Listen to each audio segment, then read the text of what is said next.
Hello everyone, सो आज मैं आप लोगों के लिए एक न्यू ड्रामा लेके आई हूँ और ये एक फेमस नेटफ्लिक्स सीरीज है जो कि हाल ही रिलीज हुई है और इसमें हमें 4 दोस्तों की स्टोरी दिखाई गई है जो कि फैशन वर्ल्ड से बिलोंग करते हैं एंड आई होप आप लोगों को इसकी स्टोरी काफी पसंद आएगी। सो इसी के साथ अब हम एक्सप्लेनेशन स्टार्ट करते हैं। तो कहानी की शुरुआत में हमें एक लड़की को दिखाया जाता है जो की हमारी मेल लीड एक्ट्रेस होती है जिसका नाम जियोन होता है, जो की सुबह सुबह जागती है और खुद को एक लड़के के रूम में पाती है और पिछली रात को याद करके उसे इस बात का काफी अफसोस भी होता है। और इसी के साथ हमें फ्लैशबैक में कुछ घंटे पहले का सीन दिखाया जाता है कि आखिर जियोन यहाँ पे पहुंची कैसे। तो यहाँ पे हमें जियोन के गे फ्रेंड जोसेफ को दिखाया जाता है जो कि एक फैशन डिजाइनर होता है और आज उसका काफी इंपॉर्टेंट फैशन शो होने वाला होता है और वो इसे लेके बहुत ज्यादा एक्साइटेड भी होता है। और यहाँ पे हमें इनकी एक और फ्रेंड सियोनहो को भी दिखाया जाता है जो कि एक मॉडल होती है और आज के शो की शो स्टॉपर होती है। फिर हमें दिखाया जाता है कि जोसेफ न्यू मॉडल को अपने शो से बाहर कर देता है क्योंकि वो अपने इस फैशन शो में कोई भी रिस्क नहीं लेना चाहता था और इस वजह से उस मॉडल को जोसेफ पे बहुत गुस्सा आता है। और इसके बाद हमें रेड कारपेट का सीन दिखाया जाता है जहाँ पे इस शो में काफी बड़े बड़े लोग आए होते हैं और यहाँ पे हमारी हीरोइन जियोन टैक्सी से पहुंचती है जो की अपने फ्रेंड का शो देखने के लिए काफी एक्साइटेड होती है। दूसरी ओर हमें जोसेफ को दिखाया जाता है जहाँ पे उसे एक एम्प्लॉय आके बताती है हमें जिसका इतनी देर से इंतजार था वो फाइनली यहाँ पे आ गई हैं। ये सुनते ही जोसेफ उसके साथ भागते हुए बाहर जाता है जहाँ पे वो फेमस फैशन एडिटर नाम ही से मिलता है और उनसे मिलके बहुत खुश होता है जो कि इसके फैशन शो देखने के लिए आई थी और उसके वेन्यू की भी तारीफ करती हैं। पर उनके साथ वो जीसंग को देख के काफी ज्यादा डिसअपॉइंटेड होता है क्योंकि वो काफी बड़बोली होती है और जोसेफ के सिलेक्ट किए हुए वेन्यू की तारीफ करने की जगह उसका मजाक उड़ाती है। जिसके बाद जोसेफ जीसंग को यहाँ पे इग्नोर करते हुए नामही को अपना कलेक्शन दिखाता है जो की मिस नामही को काफी पसंद आता है। पर जीसंग दोबारा से बीच में आते हुए उसके कलेक्शन का मजाक उड़ाने लगती है। फिर जीसंग यहाँ पे मिस नामही की तरफ से उसे एक ब्रेड देती है और उसे कहती है कि तुम काफी लकी हो जो मिस नाम ने तुम्हें ये ब्रेड दिया है क्योंकि ये उनका फेवरेट ब्रेड है। फिर जोसेफ उन्हें थैंक्स कहता है और तभी जियोन वहाँ पे आके उसे सडनली हक कर लेती है और यहाँ पे वो अपने फ्रेंड से मिलके काफी खुश होती है। पर यहाँ पे जोसेफ जीसंग की बातों से थोड़ा इरिटेटेड होता है और जियोन से कहता है कि आखिर इसे यहाँ पे आने की जरूरत क्या थी। जिसपे जियोन उससे कहती है कि आखिर तुम्हारा मूड किसने खराब किया, तो मुझे एक बार बताओ, मैं उसे छोड़ूंगी नहीं। तो जोसेफ उसे बताता है कि मिस नामही के साथ जो औरत आई हुई है वो मुझे बिल्कुल भी पसंद नहीं है और वो हमेशा मुझे मॉक करती रहती है। और मिस नामही का नाम सुन के जियोन काफी ज्यादा एक्साइटेड हो जाती है और वो उससे कहती है कि ये तो तुम्हारी आइडल है ना, तुमने मुझे बताया नहीं, कम से कम मैं उनसे हाय कह देती। जिसके बाद जोसेफ उसे वो ऑर्गेनिक ब्रेड देता है जो कि उसे मिस नामही ने दिया था और उसे इस बारे में बताकर वहाँ से चला जाता है। फिर आगे हमें दिखाया जाता है कि जियोन अपनी सीट की तरफ जा ही रही होती है कि सडनली उसकी कोई फोटो खींच लेता है और इससे वो एकदम शॉक्ड रह जाती है और जैसे ही वो आंखें खोल के देखती है तो उसके सामने उसका फ्रेंड वुमेन होता है जो कि इस ड्रामे का मेन लीड एक्टर है। यहाँ पे जियोन उसे अपने सामने देख के कहती है कि तुम बस इसी तरीके से सबको हर्ट करना सीखे हो। जिसके बाद वुमेन सडनली उसके पास आ जाता है और उससे कहता है कि क्या मैंने तुम्हें कहीं हर्ट किया, मुझे बताओ, जब मैं यहाँ पे नहीं था तो तुम मुझे बहुत मिस करती थी। और उसे इतना करीब देख के जियोन काफी शॉक्ड हो जाती है और उससे कहती है कि बस भी करो, तुम पिछले साल यहाँ से चले गए थे और मुझे तो याद भी नहीं है कि तुम जैसा कोई बंदा एग्जिस्ट भी करता है इस दुनिया में। और वुमेन से कहती है कि अब सिर्फ हम फ्रेंड्स हैं तो अब मैं तुम्हारे बारे में क्यों सोचूंगी। जिसपे वुमेन कॉन्फिडेंस के साथ कहता है कि तो तुम मुझे मिस कर रही थी, है ना। और उसकी बातों से इरिटेट होकर जियोन कहती है कि तुम जिस तरीके से यहाँ से भाग के हवाई गए थे उसके बाद तो तुम्हें वहाँ पे काफी मजा आया होगा, है ना। और तुम्हें क्या लग रहा था कि तुम उधर पे सर्फिंग करते हुए काफी स्मार्ट दिख रहे थे, तुम वहाँ पे बिल्कुल स्टूपिड लग रहे थे। जिसपे वुमेन कहता है कि तुम्हें कैसे पता। हाँ, तो इसका मतलब कि तुम मेरा इंस्टाग्राम अकाउंट स्टॉक कर रही थी। हाँ, और जब तुम मुझे इतना मिस कर रही थी तो मेरी पोस्ट पे एक लाइक ही कर देती। जिसपे जियोन थोड़ा सा एम्बैरेस फील करती है और तभी वुमेन उसका नेकलेस नोटिस करता है और उसे कहता है कि तुम अभी भी ये ओल्ड फैशन नेकलेस पहनती हो और जब भी एम्बैरेस होती हो तो इसी तरीके का फेस बनाती हो, तुम अभी भी बिल्कुल नहीं बदली। जिसपे जियोन उसे कहती है कि तुमने इसे ओल्ड फैशन कहा और उसे कहती है कि तुमसे तो बात ही करना बकवास है और वैसे भी तुम्हें याद तक नहीं होगा कि ये नेकलेस कब का है। फिर तभी वहाँ पे जियोन का प्रेजेंट बॉयफ्रेंड आता है जिसका नाम जिन होता है।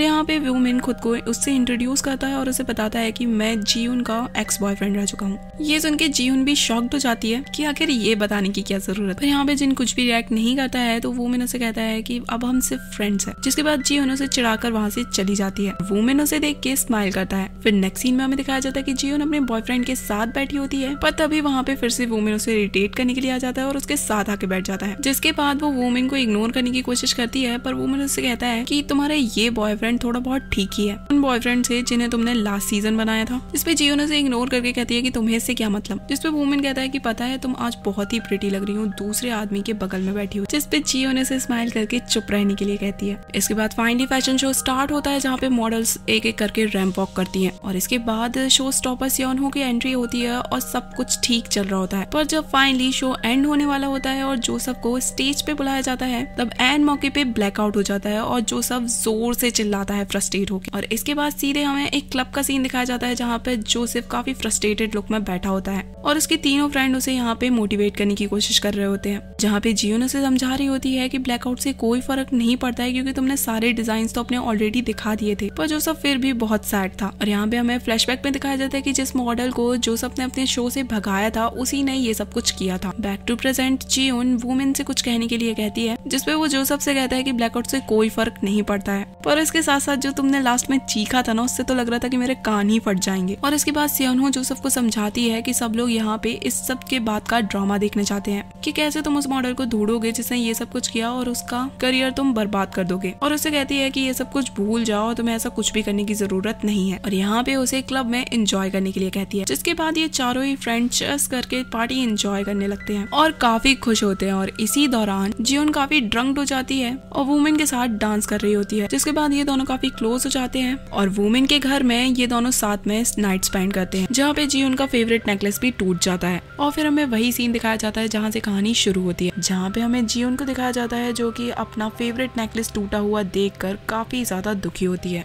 और जल्दी से अपना सारा सामान उठाकर वहाँ से जाने लगती है और जाते जाते गुस्से में वॉशरूम की तरफ एक एप्पल फेंक के जाती है, जहाँ पे वुमेन अभी शावर ले रहा होता है। और जब तक वुमेन बाहर आता है तब तक वो वहाँ से जा चुकी होती है। नेक्स्ट सीन में हमें जियोन को दिखाया जाता है जो कि एक रेस्टोरेंट में जिन से मिलने के लिए पहुंचती है, जहाँ पे वो उससे कल के लिए सॉरी कहती है क्योंकि वो उसके साथ ढंग से टाइम स्पेंड नहीं कर पाई थी और उसे बताने लगती है कि कैसे कल के इंसिडेंट के बाद अपने दोनों ही फ्रेंड का रात भर ख्याल रखना पड़ा। जिसपे जिन उससे पूछता है कि क्या वुमेन भी तुम्हारे साथ ही था। और यहाँ पे सडनली वुमेन का नाम सुनकर वो थोड़ी फ्रीज हो जाती है क्योंकि ऑफ कोर्स वो उससे झूठ बोल रही होती है और उसे कहती है कि ऑफ कोर्स हम सब फ्रेंड हैं तो हम साथ ही में रहते हैं। और नर्वस होकर उससे पूछती है कि क्या तुम मुझे सुबह लेने के लिए आए थे, जिसपे जिन सिर्फ स्माइल कर देता है। जिसके बाद वो उसे कह देती है कि वो सियोनहो के घर पे रुकी थी। और वहीं दूसरी ओर वुमेन को जियोन के नेकलेस का एक मोती मिलता है और उसे देख के ये याद आता है कि जिस दिन जियोन ने उससे ब्रेकअप किया था तो उसने ये नेकलेस पहना हुआ था। और उसे ब्रेकअप के लिए सजेस्ट करने पर वुमेन उससे कहता है कि अगर तुम यही चाहती हो तो ठीक है। और यहाँ जिन जियोन से कहता है कि मुझे फैशन इंडस्ट्री के बारे में कुछ भी नहीं पता, मुझे सिर्फ ब्रांड्स और डिजाइन के अलावा कुछ भी समझ में नहीं आता है और हम दोनों एक दूसरे से बहुत अलग है। मुझे एक ऐसी लड़की चाहिए जिसे इकोनॉमिकल और पॉलिटिक्स की काफी जानकारी हो। जिसपे जियोन कहती है कि मैं तो फैशन इंडस्ट्री में काम करती हूँ और मुझे भला इन सब की क्या जरूरत। जिसपे जिन उसे साफ साफ कह देता है कि मुझे नहीं लगता कि हम दोनों एक दूसरे के लिए बने हैं और वहाँ से चला जाता है। जिसके बाद जियोन भी गुस्से में वहाँ से चली जाती है और तभी एक वेटर नोटिस करता है कि वो अपना कार्ड होल्डर वहीं पे छोड़ गई है। और फिर नेक्स्ट सीन में हमें दिखाया जाता है कि जियोन ये सारी बातें सियोनहो को बता रही होती है और उसे ये भी बताती है कि कल रात उसने वुमेन के साथ स्पेंड की। तो ये जानकर सियोनहो से डांट रही होती है और जियोन से पूछती है कि क्या तुम अपने 3 साल पुराने एक्स के साथ कोई न्यू चैप्टर स्टार्ट करने वाली हो। जिसपे जियोन कहती है कि वुमेन की रिलेशनशिप प्रॉब्लम्स को कोई भी सॉल्व नहीं कर सकता है और वो दोबारा से उसे डेट करने की गलती बिल्कुल भी नहीं करेगी। और तभी वहाँ पे वुमेन आ जाता है और जियोन वहाँ से जाने लगती है तो वुमेन उसे रोकता है। जिसपे जियोन कहता है कि तुम्हें मेरे सामने आने में अजीब नहीं लग रहा है, तुम तो बहुत ही बेशरम हो। और ये कह के वहाँ से जाने लगती है। तो सियोनहो उसे कुछ खाने के लिए कहती है क्योंकि उसका ब्रेकअप हुआ है तो उसने अभी तक कुछ खाया नहीं है। और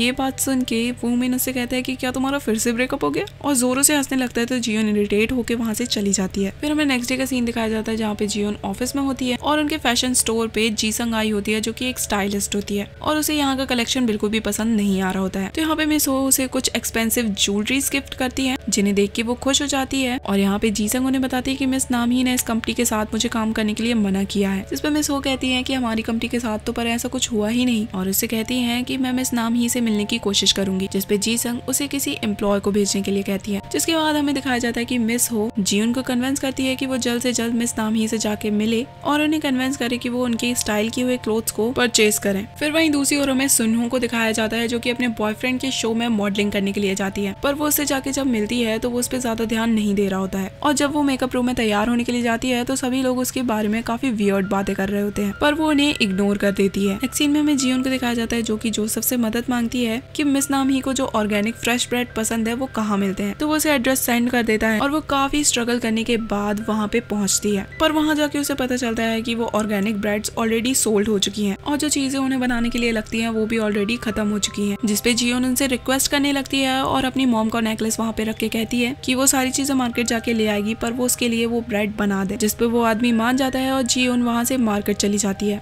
वहीं दूसरी ओर में सियोन हो के बॉयफ्रेंड को दिखाया जाता है जो कि सबकी ड्रेसेस चेक कर रहा होता है। जब वो सियोन हो के पास आता है तो सियोन हो उसके नेक पे लगी हुई चोट को नोटिस करती है और उसे इसके बारे में पूछती है, जिस पर उसका बॉयफ्रेंड रूडली उससे कह देता है कि अभी तुम एक मॉडल हो तो मॉडल बन के रहो, और क्योंकि फिलहाल मैं अपनी डिजाइनर की जॉब पे हूँ तो प्लीज अपनी हद पार मत करो। और सभी के सामने उसे ये वार्निंग देके वहाँ से चला जाता है। और उसके इस रवैये से सियोन हो काफी शॉक्ड होती है और वॉशरूम में जाके रो रही होती है और सुन रही होती है कि किस तरीके से बाहर सारी लड़कियां उसका मजाक उड़ा रही हैं कि अगर वो अपनी बॉडी का यूज करके इस तरीके से शोज पाएगी तो कोई भी लड़की उसे इजिली रिप्लेस कर सकती है। ये सुनने के बाद वो काफी गुस्से में आ जाती है और बाहर आके उन मॉडलों से बहस करने लगती है, जिसमें से एक मॉडल उसे कहती है कि अगर तुम अपनी बॉडी का यूज करके यहाँ तक पहुंचोगी तो तुम्हें कोई भी रिप्लेस कर सकता है, और मुझे देखो क्योंकि मैं अपनी मेहनत से यहाँ तक पहुंची हूँ तो मुझे कोई रिप्लेस नहीं कर सकता। ये सुन के सियोन हो उसके बाल पकड़ लेती है और यहाँ पे उन लोगों के बीच में फाइट होने लगती है। और तभी वहाँ पे सियोन हो का बॉयफ्रेंड आता है और उन दोनों को बाहर ले जाके बात करता है और हाना को अपना हुलिया सुधार कर रैंप पे जाने के लिए रेडी होने के लिए कहता है। और ये बात सुन के जियोन को बहुत बुरा लगता है और अपने बॉयफ्रेंड से कहती है कि तुम उसे वॉक करने दे रहे हो जबकि तुमने मेरी साइड तक नहीं ली, और मेरा क्या। हाँ, जिस पे उसका बॉयफ्रेंड कहता है कि तुम्हारा फेस खराब हो चुका है जबकि उसके फेस पे बिल्कुल भी स्क्रैच नहीं है, और क्या तुम ऐसा फेस लेके रैंप वॉक करोगी। और ये सुन के सियोन हो रोने लगती है और उसे कहती है कि ऐसे वक्त में तुम्हें मेरा साइड लेना चाहिए ना कि उसका, और वहां से चली जाती है। और इसी के साथ ये पार्ट यहीं पे एंड होता है। See you guys in the next part.